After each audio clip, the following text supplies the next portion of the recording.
fire, once it's been brought into being, just like us, the reason we say fire is alive is it's, you know, the energy of fire is everywhere. The sun's always burning, but in our existence right now, fire is not always present. The reason we say it's alive is because just like us, it has to be able to eat and it has to be able to breathe. And if it ever can't eat or breathe, it dies and goes out. So we always have to make sure that it has those things. The way you bring fire into being is you use friction, which is your heat source, in the presence of oxygen, and you have fuel, which is the powder that we're creating by rubbing the two woods together. If those are in the right relationship to each other, we will ignite a little ember that will be able to be blown into life and fire in the tinder bundle. Pretty much what we're doing here is super, super amazing. We're liberating the energy of the sun that was stored by the plant as it grew, and we're releasing it back out into the universe. So it's you know, there's only a set amount. I think it's so cool. I get all choked up about it, but it's like, there's only a set amount of energy in the universe, and this is one of the ways that we're releasing it back. Traditional stories talk about all these different ways the energy got there, and so that this is a Karuk story about the fire race in which they stole it. The animals stole it from the Yellow Jacket sisters, the ember, and it got stored in the wood. The willow ate it, is the way the stories go. So there's all different stories. But basically that's what we're doing is the energy, we know the energy stored in the wood. We use the abilities that we understand to be able to liberate it out of the wood. So we're set together. Our partners that we're going to work with are right here. And then once we get the ember, we're going to transfer it into the tinder bundle, and I'll talk about that when we get here. But then we've got our bigger grasses and our finer fuels, so the little baby ember can eat the baby food, I call it, and like be able to eat the, you know, ignite the tinder bundle on fire. So we get into position, if your knees are right over here, and they're going to hold the hearth for me. And then I'm spitting on my hands. You all learned with the fiber how important it is, right? You got to have moisture for grip. You're spinning and you're putting a lot of force and downward pressure, but you're breathing while you're doing it. There's my first pass. Then I'm going to come back and I'm going to take my second pass. And I'm creating the friction. Right now Django knows he's ready. We transfer over. Do you see how quick and smooth that was? He's going to take 2 passes, and then I'm holding. Now you can get ready as he gets. So get your hands wet and get moisture on your hands, and then you're taking over. And you're doing the second pass, really gripping it. Nice, and then I'm going to take another pass. And don't go down too low. Pushing moisture, really pushing into it really, really hard.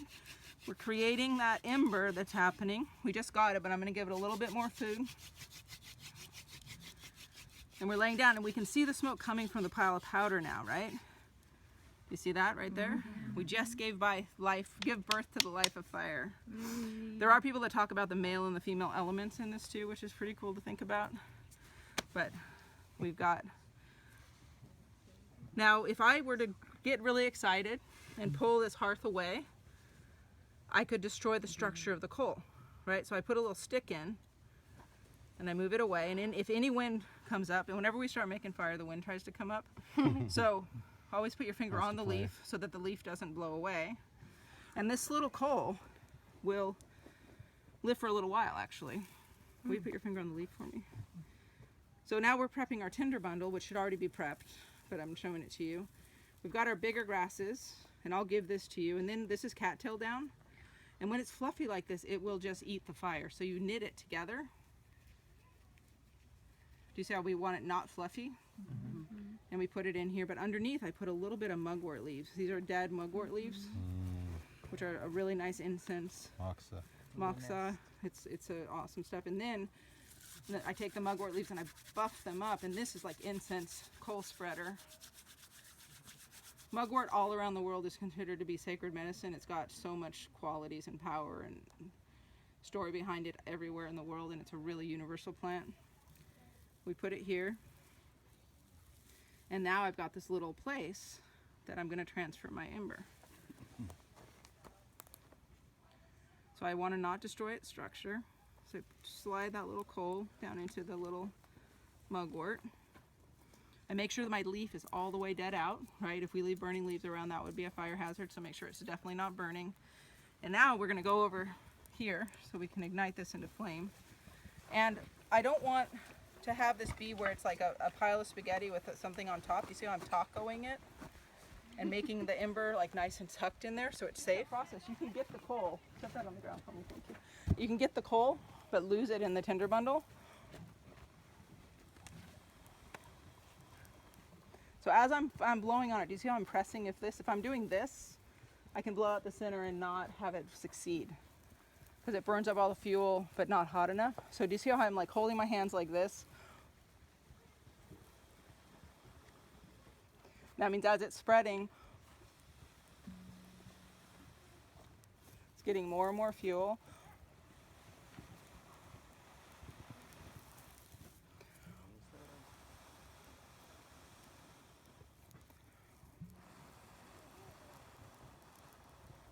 Now it's getting really hot in there. It's spread through all the mugwort and the cattail down, which means it's getting enough power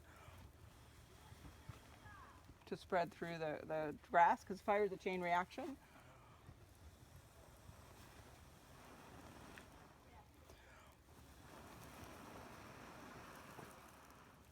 Hand drill. Much harder. He said a bow drill. After you can do it this way, bow drills are like easy. And bow drill is newer too. Hand drill is the oldest. And most pandemic. Hand drill was done everywhere in the world. Bow drill is only done in certain climates and certain situations where hand drill is more challenging. But hand drill is what was done in this area of California for sure. So we've got and then we have all of our beautiful byproducts of fire. We've got the smoke, which is great for so many things, signaling people, Keeping bugs sterilize or like preserving meats, preserving the skin so we can wash it. And then we have our heat, right? And then we have, the reason it's so smoky is that we need to give it a little bit more oxygen. So then we have the charcoal where it's burning almost all the way. We give it more oxygen, it lights. Do you see that? And then we have the charcoal, which we can use for you know, purifying water as a filter. We can use it to draw with. You know, charcoal is super amazing stuff. And then we have the ash where it burns all the way, which is alkali. So when we soak hides, if we want to slip the hair, we can make an ash solution, which is alkali. Or if you make corn chips, that's how you have to soak the field corn in an alkali. So fire gives us all this thing. So we are the only creature on the earth that knows how to control and use fire. It's the thing that really sets us out from all the other ones. And when the wind picks up like this, use a stick to hold it. It always does this. I know. So have a stick around. I need my water bottle that's over there. We definitely don't want any of these flying off. So you can use the fire drill. Stay with your fire. And once it gets down to this point, before we put this fire out, it's going to be very short-lived today. Can all of us say thank you, fire, so much for coming and visiting us today? Thank you so much for coming and visiting us today. And then I'm going to put a little bit of water on it. Dead out. And we want to make sure they're dead out before we walk away. And then we can stomp it and take away its structure.